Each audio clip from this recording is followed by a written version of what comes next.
Hello guys, one প্যাসিভের বর্তমান পরিস্থিতি আপনাকে একটু বর্ণনা করবো। এই জন্য আমি পাইলট মিজান আপনাদের সামনে আছি।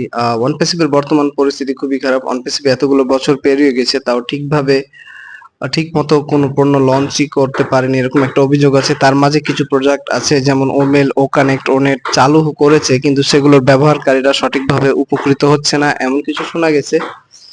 এবং এটার ইউজার এক্সপেরিমেন্স তেমন একটা ভালো না, এরকম একটা শোনা গেছে। আসল প্রশ্ন হলো, লোকজন কি এখন পর্যন্ত টাকা ইনকাম করেছে? আম, কিছু দাবিদারের কিছু ব্যক্তি কিছু ইনকাম পেয়েছে, বাট সেগুলো হচ্ছে যে রেফারেল বা রেজিস্ট্রেশনের জন্য, কিন্তু প্যাসিভ ইনকাম বা সফটওয়্যার রেভিনিউ থেকে যেটা আসার কথা সেটা আসেনি। সো আমরা অনলাইন অন প্যাসিভে খুঁজি, তাহলে ওয়ার্নিং বা পিরামিড স্কিম এরকম কিছু পাচ্ছি অনলাইনে। এখন আমার মেন প্রশ্ন হচ্ছে যে আদৌ কি অন প্যাসিভ থেকে টাকা পাওয়া যাবে?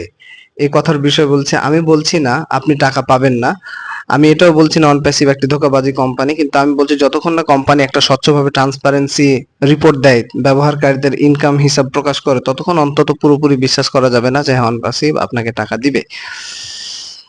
শেষ কথা, আপনি যদি অন প্যাসিভের নিজের অভিজ্ঞতা আহ হ্যাঁ, নিজের অভিজ্ঞতা তো আপনি বুঝতে পারছেন। নেক্সট টাইম এ ধরনের কোম্পানিতে ইনভেস্ট করার জন্য আগে কোম্পানি রিসার্চ করবেন, কোম্পানির অফিসিয়াল কাগজপত্র দেখুন, ট্রাস্টেড ইউজারদের রিভিউ দেখুন, দেন আপনি সিদ্ধান্ত নেবেন। এখন এই কোম্পানিটি ইন মিডল পর্যায়ে আছে, এটা ক্লিয়ারলি বলা যাচ্ছে না যে হ্যাঁ টাকা সে দিবে কি দিবে না। ধন্যবাদ।